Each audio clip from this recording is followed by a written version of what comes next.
सबको जय मसीह की। फिर से एक बार आपका मसीही प्रेयर के इस वीडियो में स्वागत है। इस वीडियो में मैं जो कुछ भी बात करने जा रहा हूं उसे समझने के लिए प्रभु यीशु आपकी आत्मिक आंखें और कान खोलें। चाहे कितनी भी शैतानी बाधाएं आए, इस वीडियो को अंत तक जरूर देखें। एक मसीही के लिए प्रार्थना एक जीवन शैली है। प्रार्थना रहित मसीही एक शक्तिहीन मसीही होता है। प्रार्थना वह ईंधन है जो एक मसीही को आगे बढ़ाता है। जिस तरह एक कार ईंधन के बिना चल नहीं सकती, उसी तरह जो मसीही लगातार परमेश्वर से बात नहीं करते, वे आत्मिक जीवन में आगे नहीं बढ़ सकते। क्या आप अपने जीवन में प्रार्थना में बढ़ना चाहते हैं, लेकिन कई प्रयासों के बावजूद भी आपका प्रार्थना जीवन कमजोर है? इनके कारणों को समझना एक मसीही होने के नाते बहुत जरूरी है। प्रभु में बढ़ने के लिए यह जानना जरूरी है कि हमें अधिक प्रभावी और कुशल तरीके से प्रार्थना करने के लिए क्या करना चाहिए। इस वीडियो में हम कुछ ऐसी आदतों के बारे में जानेंगे जिनका इस्तेमाल शैतान आपके जीवन में करता है ताकि आपके प्रार्थना का जीवन कमजोर पड़े, और जिनसे आपको बचना चाहिए, जो आपकी प्रार्थना जीवन के लिए बहुत ही खतरनाक है। नंबर 1, प्रार्थना में अस्थिरता। अस्थिरता सबसे विनाशकारी आदतों में से एक है जो आपके प्रार्थना जीवन को कमजोर करती है। जब प्रार्थना प्रतिदिन नहीं होती है या केवल संकट के क्षणों में ही की जाती है, तो यह आपकी दिनचर्या में प्राथमिकता के रूप में अपना स्थान खो देती है। नियमित प्रार्थना न करना परमेश्वर के साथ आपके रिश्ते को कमजोर करती है, ठीक उसी तरह जैसे अनियमित संवाद किसी भी हमारे रिश्ते को नुकसान पहुंचा सकता है। प्रार्थना के लिए एक निर्धारित समय या प्रतिबद्धता के बिना ध्यान भटकाने और बहाने अक्सर प्राथमिकता लेते हैं। समय के साथ यह अस्थिरता परमेश्वर से दूरी निर्माण करती है, जिससे प्रार्थना कम स्वाभाविक और एक काम की तरह महसूस होती है। लगातार प्रार्थना करने की आदत विकसित करने के लिए अनुशासन की आवश्यकता होती है। एक दिनचर्या स्थापित करना, जैसे कि प्रार्थना के लिए प्रत्येक दिन विशिष्ट समय निर्धारित करना, आपको अपने आत्मिक विकास को प्राथमिकता देने और परमेश्वर के साथ अपने संबंध को मजबूत करने में मदद करता है। नंबर 2, स्वीकार न किया गया पाप। स्वीकार न किए गए पाप को अपने मन में रखना परमेश्वर के साथ बातचीत में बाधाएं डालता है। पाप आपके और परमेश्वर के बीच एक अवरोध पैदा करता है, जिससे अपराध, शर्म और अलगाव की भावनाएं पैदा होती हैं। जब आप पश्चाताप के माध्यम से इन पापों को संबोधित करने में विफल रहते हैं, तो आपका प्रार्थना जीवन बाधित होता है, क्योंकि आप परमेश्वर के पास जाने के लिए अयोग्य या झिझक महसूस करते हैं। 1 यूहन्ना 1:9 में लिखा है, यदि हम अपने पापों को मान लें तो वह हमारे पापों को क्षमा करने और हमें सब अधर्म से शुद्ध करने में विश्वास योग्य और धर्मी है।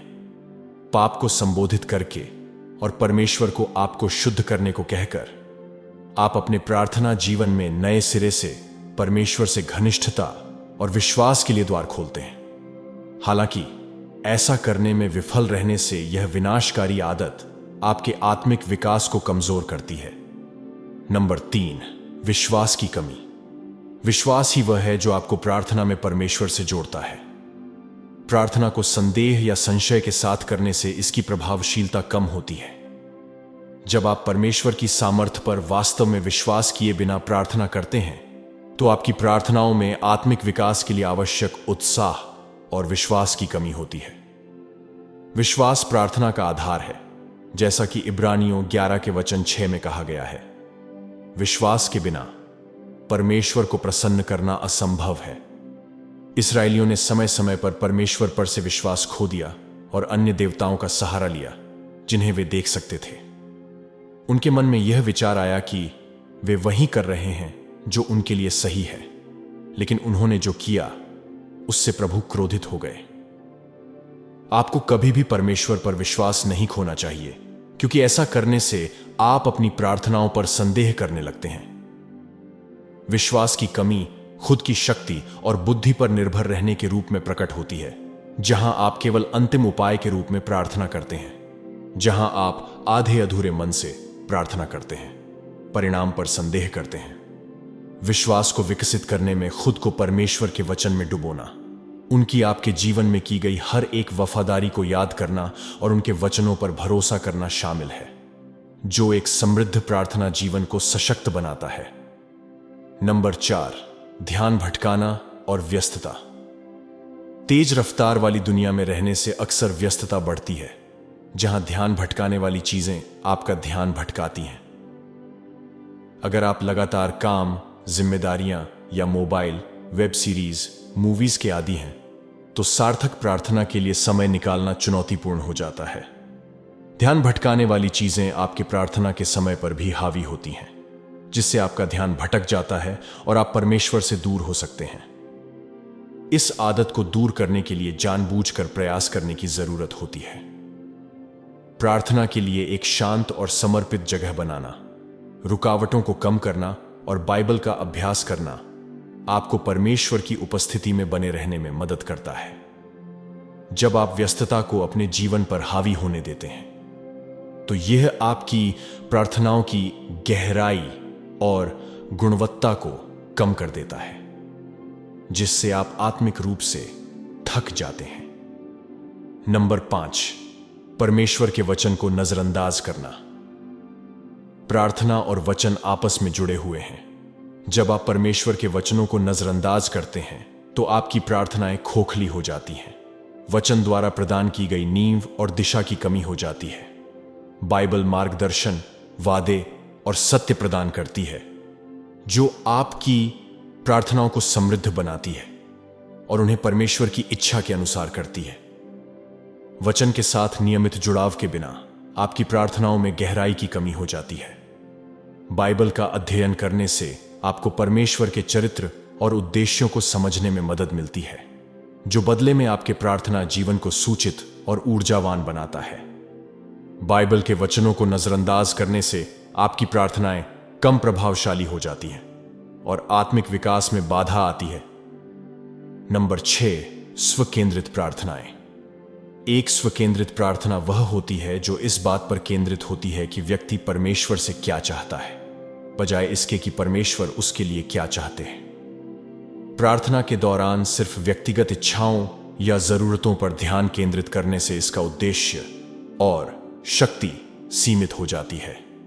प्रार्थना का मतलब संवाद होता है, जिसमें आराधना, धन्यवाद और दूसरों के लिए मध्यस्थता शामिल है। एक स्वकेंद्रित दृष्टिकोण प्रार्थना को अनुरोधों की एक तरफा सूची तक सीमित कर देता है, जिससे परमेश्वर की इच्छाओं को नजरअंदाज किया जाता है। यह आदत तब निराशा का कारण बनती है जब प्रार्थनाओं का उत्तर नहीं मिलता, क्योंकि वे परमेश्वर की महान योजनाओं के अनुसार नहीं होती हैं। परमेश्वर मेरे लिए क्या कर सकते हैं से मैं परमेश्वर की इच्छा के अनुसार कैसे जी सकता हूं पर ध्यान केंद्रित करना आपके प्रार्थना जीवन को परमेश्वर के साथ एक गहरे, अधिक सार्थक संबंध में बदल देता है। नंबर 7, क्षमा न करना। अंतिम और महत्वपूर्ण विनाशकारी आदत जो प्रार्थना में बाधा बनती है, वो है क्षमा न करना। यह विनाशकारी आदत आपके प्रार्थना जीवन को कमजोर करती है। मत्ती 6 अध्याय में 14 और 15 वचन में प्रभु यीशु ने दूसरों को क्षमा करने के महत्व को क्षमा प्राप्त करने की शर्त के रूप में सिखाया। नाराजगी को बनाए रखने से दिल कठोर हो जाता है, जिससे ईमानदारी से परमेश्वर के पास जाना मुश्किल हो जाता है। क्षमा न करने से कड़वाहट पैदा हो सकती है, जो आपके आत्मिक ध्यान को धुंधला कर देती है और परमेश्वर के साथ आपके रिश्ते को बाधित करती है। इस कड़वाहट की आत्मा की वजह से बहुत सी बीमारियां भी शरीर में प्रवेश करती हैं। प्रार्थना के माध्यम से शिकायतों को दूर करना और सुलह की कोशिश करना आपको एक जीवित प्रार्थना जीवन के लिए आवश्यक है, जो आपको आत्मिक स्वतंत्रता और शांति का अनुभव करने की अनुमति देता है। क्षमा करने से इनकार करना इस विकास को रोकता है और आपको आत्मिक रूप से एक ही जगह पर छोड़ देता है। इन आदतों से छुटकारा पाने के लिए लगातार प्रयास और परमेश्वर की कृपा पर निर्भरता की आवश्यकता होती है। इन विनाशकारी आदतों को पहचान करके और उन्हें सुधार कर आप एक ऐसा प्रार्थना जीवन विकसित कर सकते हैं जो सुसंगत, गहरा और आत्मिक रूप से पूर्ण हो। तो यह 7 आदतें हैं जिन्हें हर मसीही लोगों को अपने जीवन से बाहर निकालना बहुत जरूरी है। इन आदतों को पहचानिए और इन आदतों से बाहर निकालने के लिए लगातार कोशिश करें। हमारे प्रार्थना जीवन को नियमित देखभाल की आवश्यकता है। हमें उन संभावित खतरों के प्रति सचेत रहना चाहिए जो इसके विकास में बाधा डाल सकते हैं। इन आदतों पहचान कर उन्हें अपने जीवन से निकालकर हम अपने प्रार्थना जीवन को सुरक्षित और मजबूत कर सकते हैं। मैं आपको इस वीडियो के माध्यम से प्रोत्साहित करना चाहता हूं कि हौसला रखिए। पवित्र आत्मा आपके सहायक है। आपके जीवन में सब कुछ ठीक हो जाएगा। अगर आपको यह वीडियो पसंद आया हो तो कृपया इस वीडियो को लाइक करें और इस वीडियो को उन सभी के साथ शेयर करें ताकि हम ज्यादा से ज्यादा लोगों तक सुसमाचार पहुंचा सकें। और कमेंट सेक्शन में आमीन टाइप जरूर करें ताकि हमें आपके नाम दिख सके और हम आपके लिए प्रार्थना कर सके। अगली वीडियो में हम इसी विषय पर आपकी प्रार्थना जीवन को मजबूत करने के लिए एक प्रार्थना करेंगे, जिस प्रार्थना को आप अपने व्यक्तिगत प्रार्थना में शामिल कर सकते हैं। और मुझे विश्वास है उस प्रार्थना से प्रभु आपके प्रार्थना जीवन को अद्भुत रीति से बढ़ाने में मदद करेंगे। तब तक के लिए जय मसीह की। प्रभु आप सभी को आशीष दे। आमीन।